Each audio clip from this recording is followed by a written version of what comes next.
Hi friends, welcome back to my channel. ఈరోజు మీకు ఈ సీరియల్లో ఏం జరిగిందో తెలుసుకోవాలి అనుకుంటున్నారా? అయితే వెంటనే మనం సీరియల్లోకి వెళ్ళిపోదాం. ఇక మురళి అయితే విక్కీ దొరికాడని రౌడీలు చెప్పడంతో విక్కీతో ఇక నాకు ఏ పని లేదు, వాణ్ణి పైకి పంపించండి, త్వరగా ఆ గుడ్ న్యూస్ నాకు చెప్పండి అని చెప్పి ఇంకా మురళి అయితే రౌడీలతో చెప్పి ఫోన్ అయితే కట్ చేస్తాడు. ఇంతలో దివ్య విక్కీ మురళి దగ్గరికి వచ్చి, బావా ఏమైంది, ఇంకా దొరకలేదంట అని అడగడంతో, దొరికారు, కానీ విక్కీ మాత్రమే దొరికాడు, పద్మావతి దొరకలేదు, అదే నా టెన్షన్ అని చెప్పి మురళి అంటుంటే, ఏంటి బావా ఇంత చిన్న విషయానికి అంత టెన్షన్ పడుతున్నావు, విక్కీ దొరికాడు కదా, ఇక పద్మావతి ఏం చేస్తుంది అని అంటుంటే, ఏం మాట్లాడుతున్నావు దివ్య, నీకు ఆ పద్మావతి గురించి నిజం తెలీదు, అది ఒక్కతి చాలు నన్ను నాశనం చేయడానికి, దాన్ని కూడా ఎలా అయినా సరే పట్టుకుని చంపేసేయాలి అని చెప్పి ఇక మురళి అయితే దివ్యతో చెప్తాడు. ఇక్కడ రౌడీలు ఇక విక్కీని తను ఇంతకుముందు ఎక్కడైతే కిడ్నాప్ చేశారో అదే ప్లేస్కి అయితే తీసుకొచ్చి కుర్చీలో కట్టేస్తుంటారు. విక్కీ, ఏంట్రా మళ్ళీ నన్ను ఇక్కడ కట్టి పడేస్తున్నారు, నన్ను చంపటానికి మీకు ధైర్యం సరిపోవట్లేదా, మీ బాస్ వచ్చి చంపుతా అన్నాడా, రానివ్వు, వాణ్ణి మిమ్మల్ని ఇద్దరిని కలిపి నేనే చంపేస్తాను అని చెప్పి ఇక విక్కీ అయితే రౌడీతో మాట్లాడుతుంటే, రౌడీ రేయ్ నోరు మూసుకొని ఉండమని చెప్పాను కదా, ఎందుకు ఓ వాగుతున్నావు, అంతేలే ఆరిపోయే దీపానికి వెలుగెక్కువ అన్నట్టు ఇప్పుడు ఇంకాసేపట్లో ప్రాణాలు వదిలేస్తావు కదా, అందుకే అలా ఎగిరెగిరి పడుతున్నావు అని చెప్పి ఇక రౌడీ అయితే విక్కీని అంటుంటాడు. ఇక విక్కీని వెతుక్కుంటూ వచ్చిన పద్మావతికి విక్కీ చేతికి కట్టిన తాయెత్తు కనిపిస్తుంది. అది చూసి ఇది ఆయనదే, అంటే ఆయన ఇక్కడ ఎక్కడ ఉండారు అని చెప్పి పద్మావతి ఆ తాయెత్తుని తీసుకుని అది విక్కీ చేతికి కట్టేటప్పుడు జరిగిన సంఘటనని గుర్తు చేసుకొని, సారు వచ్చేస్తుండా సారు, మిమ్మల్ని కాపాడుకుంటాను, మీకు అవసరమైతే నా ప్రాణాలను అడ్డం వేసి మీ ప్రాణాలను నేను రక్షించుకుంటాను అని చెప్పి ఇక పద్మావతి అనుకుంటూ అటు ఇటు చూస్తుండగా ఎదురుగుండా ఒక పెద్ద ఆయన కనిపిస్తాడు. ఆయన దగ్గరికి వెళ్ళి, పెద్ద ఆయన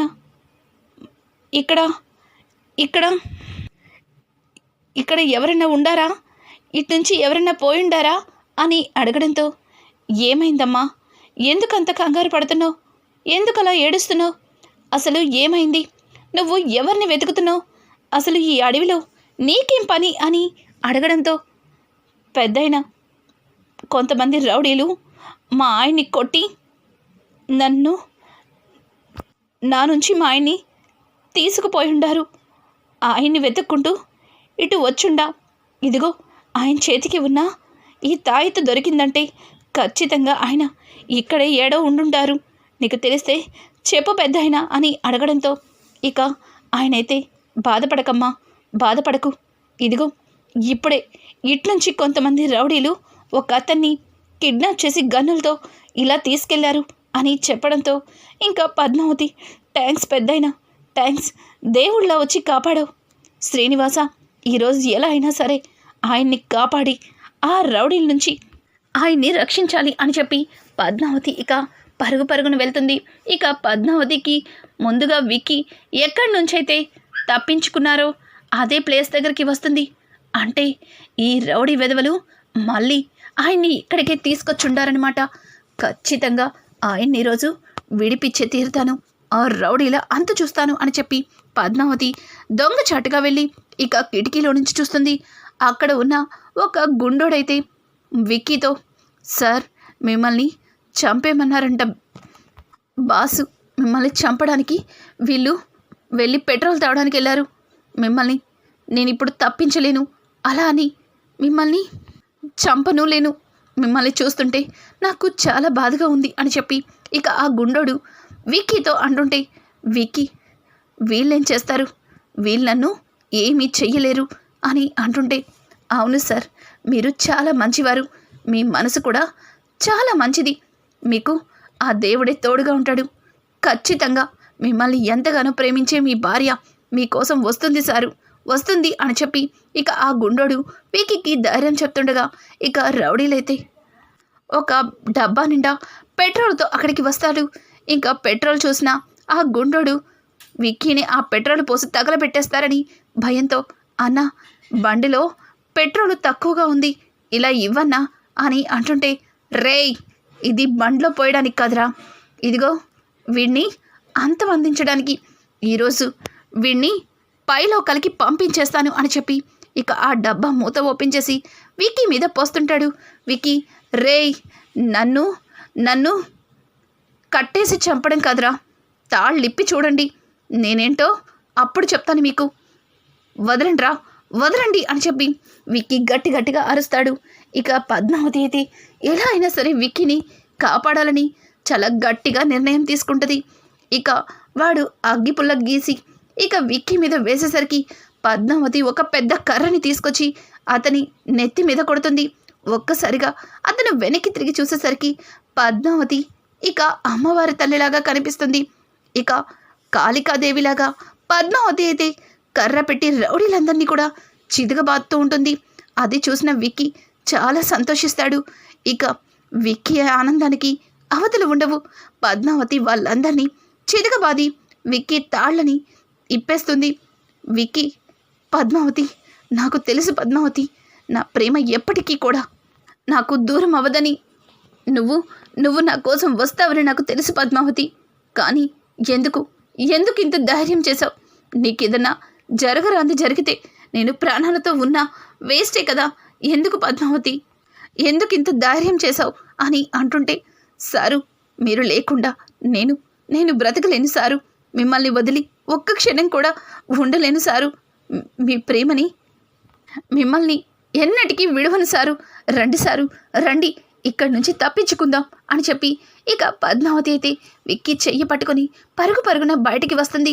ఇంతలో బయట ఉన్న గుండోడైతే వాళ్ళకి కార్ కేసు ఇచ్చి, సార్ ఇదిగోండి సార్, ఈ కార్ కేసు తీసుకొని ఇక్కడి నుంచి పారిపోండి, వాళ్ళని నేను చూసుకుంటాను అని అంటుంటే ఇక పద్మావతి అయితే థ్యాంక్స్ అని చెప్పి అతనికి థ్యాంక్స్ చెప్పి విక్కీని అలాగే పద్మావతిని ఇద్దరిని కూడా అక్కడి నుంచి తప్పించేస్తాడు.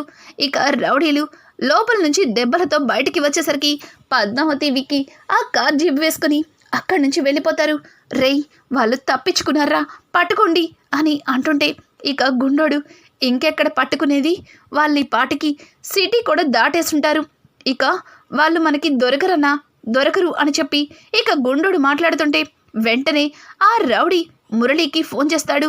సార్ వాళ్ళిద్దరూ తప్పించుకున్నారు సార్, దొరికినట్టే దొరికి చేజారిపోయారు సార్, ఇక మా వల్ల కాదు, వాళ్ళు ఇప్పటికే 2 సార్లు తప్పించుకున్నారు, ఇక వెతికిన ప్రయోజనం లేదు అన్నట్టుగా ఇక ఆ రౌడీ అయితే ఫోన్ కట్ చేస్తాడు. మురళి ఆ మాటలు విని ఇక టెన్షన్ పడిపోతాడు. ఇప్పుడు విక్కీ పద్మావతి నేరుగా ఇక్కడికే వస్తారు, జరిగిందంతా ఇంట్లో అందరికీ చెప్తారు.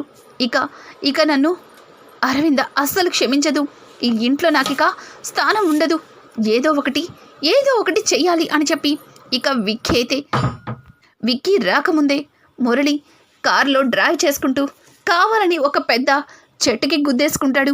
అలా చెట్టుకి గుద్దుకోవడంతో మురళి తలకి అలాగే మోహానికి కొన్ని గాయాలు తగులుతాయి. ఆ గాయాలతో మురళి ఇంటికైతే విక్కీ వాళ్ళకు ముందే వెళ్తాడు. రానమ్మా అని చెప్పి ఇక సోఫాలో కావాలని స్పృహ తప్పినట్టు పడిపోతాడు. వెంటనే అరవింద ఇక కుటుంబ సభ్యులందరూ కూడా పరిగెత్తుకుంటూ మురళి దగ్గరికి వస్తారు. మురళిని చూసి, ఏవండి ఏమైందండి, ఏంటి గాయాలు, అసలు ఏం జరిగింది అని అంటుంటే, రానమ్మ విక్కీని అలాగే పద్మావతిని కొంతమంది రౌడీలు చుట్టుముట్టారు, వాళ్ళ నుంచి కాపాడడం కోసం నేను చాలా ప్రయత్నించాను, అప్పుడే ఈ గాయాలు తగిలాయి, కానీ అక్కడ విక్కీ పద్మావతి నన్ను అపార్థం చేసుకున్నారు, వాళ్ళ నుంచి వీళ్ళిద్దరినీ కాపాడాలి అనుకుంటే వాళ్ళని నేనే అరేంజ్ చేశానేమో, వాళ్ళకి నేనే ఆపదని కలిగించానేమో అని విక్కీ అలాగే పద్మావతి నా మీద పొరపాటు పడ్డారు, వాళ్ళ కోసం నేను ఇంత కష్టపడితే విక్కీ నా మీదే అనుమానించాడు, నన్నే అనుమానించాడు అని చెప్పి ఇక మురళి అయితే కావాలని అరవిందకి కళ్ళబుల్లి మాటలు చెప్తూ స్పృహ తప్పి పడిపోయినట్టు యాక్ట్ చేస్తాడు. ఇక వెంటనే విక్కీ వాళ్ళ నాన్నమ్మ, అమ్మ అరవింద, అల్లుడు గారికి ఫస్ట్ ఎయిడ్ బాక్స్ తీసుకొచ్చి త్వరగా అదంతా క్లీన్ చేసి ఆయింట్మెంట్ పెట్టమ్మా అని చెప్పడంతో ఇక గబగబా ఫస్ట్ ఎయిడ్ బాక్స్ తీసుకొచ్చి అరవింద ఆ దెబ్బలన్నింటికీ కూడా మందును రాసి కట్టుకడుతుంది. ఏవండి, మీరింతలాగా వాళ్ళ కోసం కష్టపడితే మిమ్మల్ని వాళ్ళు అనుమానిస్తారా? విక్కీకి నేను చెప్తాను, మీరేం కంగారు పడకండి అని చెప్పి ఇక అరవింద అయితే మురళికి చెప్తుంది. లేదు రానమ్మా, లేదు, నేను తప్పు చేశానేమో, నేను అక్కడికి వెళ్లకుండా ఉండాల్సింది. అక్కడికి వెళ్ళడం వల్ల గాయాలు తగిలే. చివరికి విక్కీ పద్మావతి కూడా నా మీద లేనిపోని అనుమానాన్ని కలిగేలా చేసుకున్నాను అని చెప్పి ఇక మురళి తెగ ఓవర్ చేసేస్తూ ఉంటాడు. ఇంతలో దివ్య మురళిని చూస్తూ, ఏమైంది బావా, ఏంటిదంతా, అసలు ఏంటిలా చెప్తున్నావు అని చెప్పి అడుగుతూ ఉంటే ఇక మురళి చిన్నగా దివ్యతో, అవును, వాళ్ళిద్దరూ తప్పించుకున్నారు. ఇప్పుడు ఇంటికి వచ్చి జరిగిందంతా చెప్తే నేను ఈ ఇంట్లో ఒక్క క్షణం కూడా ఉండనివ్వదు. అరవింద నిర్దాక్షిణ్యంగా బయటకి గెంటేస్తుంది. మరి అరవిందకి ఏదో ఒకటి చెప్పకపోతే ఈ ఇంట్లో నాకు స్థానం ఉండదు. అందుకే కావాలని అని చెప్పి ఇక తనకి తానే సొంతంగా యాక్సిడెంట్ చేసుకున్న సంగతి మురళి ఇక అందరికీ చెప్తాడు. అది ఇలా ఉండగా అనుకోకుండా పద్మావతి, విక్కీ ఇక గుమ్మం దగ్గర నుంచుంటారు. ఒక్కసారిగా అరవింద వాళ్ళిద్దరిని చూసి షాక్ అయిపోతుంది. ఇంకా అలాగే అను, ఆర్య, కుటుంబ సభ్యులందరూ కూడా పద్మావతి, విక్కీని చూసి చాలా సంతోషిస్తారు. ఇక పార్వతి అయితే, అమ్మి పద్మావతి, నువ్వు బాగానే ఉండావా? ఎక్కడికి వెళ్ళావే? అసలు ఏమైపోయావు? నువ్వు కనిపించక ఏమైపోయావో తెలియక ఎంత కంగారు పడుతుందో ఈ తల్లి తెలుసా? ఎక్కడికి వెళ్ళావమ్మి అని చెప్పి ఇక అల్లుడు గారు, మీరేంటి గాయాలు? అసలు ఏం జరిగింది? అమ్మి పద్మావతి, చెప్పమ్మి అని చెప్పి అడుగుతూ ఉంటే ఇక పద్మావతి అయితే, కొంతమంది రౌడీలు ఆస్తి కోసం, అదే డబ్బు కోసం ఆయన్ని కిడ్నాప్ చేసుండారు. అది తెలిసేలోగా నేను కూడా వాళ్ళ కంట పడిపోయి ఉండాను.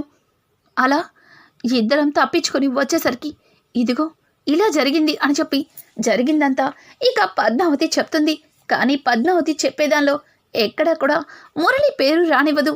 ఇక పక్కనే ఉన్న విక్కీ అయితే మురళి చేసిన మోసాన్ని ఎలా అయినా సరే అందరి ముందు తెలిసేలా చెయ్యాలి అని చెప్పి ముందడుగు వెయ్యబోతుంటే పద్మావతి విక్కీ చేయి పట్టుకుని, సారు, ఆవేశపడకండి, ఇప్పుడు ఏమి చెప్పినా సరే మీ అక్క నమ్మే స్థితిలో లేరు. ఒక్కసారి అటు చూడండి, వాడు ఆల్రెడీ ఇక్కడ చాలా పెద్ద కట్టుకదే అల్లేశాడు. వాడు జిత్తుల మారినక్క అవకాశాన్ని బట్టించి అలా కథని కట్టుకథలా అల్లుతాడు అని చెప్పి ఇక పద్మావతి అయితే విక్కీని చెయ్యి పట్టుకుని ఆపుతుంది. ఇక మురళి అయితే, ఇప్పుడు తప్పించుకున్నంత మాత్రాన మీరిద్దరూ బతికిపోయారని తెగ సంబరపడిపోతున్నారేమో, కానీ మీ ఇద్దరికి నా చేతిలోనే చావు ముహూర్తం పెట్టాను. త్వరలోనే ఇద్దరు ఒకేసారి పైలోకలకి పంపిస్తా. అక్కడుండండి, ఒకరిని విడిచి ఒకరు ఉండలేక అక్కడ ఒకరంటే ఒకరు ప్రేమగా సంతోషంగా కలిసి ఉండండి అన్నట్టుగా ఇక మురళి అయితే వాళ్ళిద్దరిని చాలా కోపంగా చూస్తాడు. ఇక విక్కీ పద్మావతిలిద్దరిని అరవింద దిష్టి తీసి లోపలికి తీసుకొస్తుంది. అలాగే పద్మావతి చేతికున్న గాయాలకి మందు రాస్తూ విక్కీ, నీకు బాగానే ఉంది కదా అక్క? నేను బాగానే ఉన్నానక్క. నన్ను ప్రాణాలతో కాపాడింది పద్మావతినే అక్క. పద్మావతినే కానీ లేకపోతే ఈరోజు నేను ప్రాణాలతో బ్రతికుండేవాడిని కాదు అని చెప్పి విక్కీ మాట్లాడుతూ ఉంటే ఇక పక్కనే ఉన్న ఆర్య అయితే, మీ ఇద్దరిది జన్మల బంధం, ఒకరంటే ఒకరికి ఎంత ప్రేమో ఇక్కడే అర్థమవుతుందిగా. ఒకరు ఆపదలో ఉంటే ఇంకొకరు ఆ ఆపదని తెలుసుకొని కాపాడడానికి వచ్చారు. అసలు విక్కీ ప్రమాదంలో ఉన్నాడని, విక్కీ ఇక్కడే ఉన్నాడని పద్మావతి మనసుకి ఖచ్చితంగా తను నిన్ను ప్రేమించిన గొప్పతనం వల్లే తెలిసింది అని చెప్పి ఇక ఆర్య అయితే పద్మావతిని పొగిడేస్తుంటాడు. ఇలా పద్మావతి విక్కీలిద్దరు కూడా ఇంటికైతే చేరుకుంటారు. ఇక విక్కీ చేతిలో మురళి పతనం ఎలా మొదలవుతుందో అలాగే ఎలా అంతమవుతుందో రానున్న ఎపిసోడ్స్ మరింత ఇంట్రెస్టింగ్గా మారిపోతాయి. అలాగే విక్కీ పద్మావతులకి మళ్ళీ తిరిగి కళ్యాణం చేయాలనుకున్న పెద్దావిడ ఆలోచన ఎలా ఉంటుంది రానున్న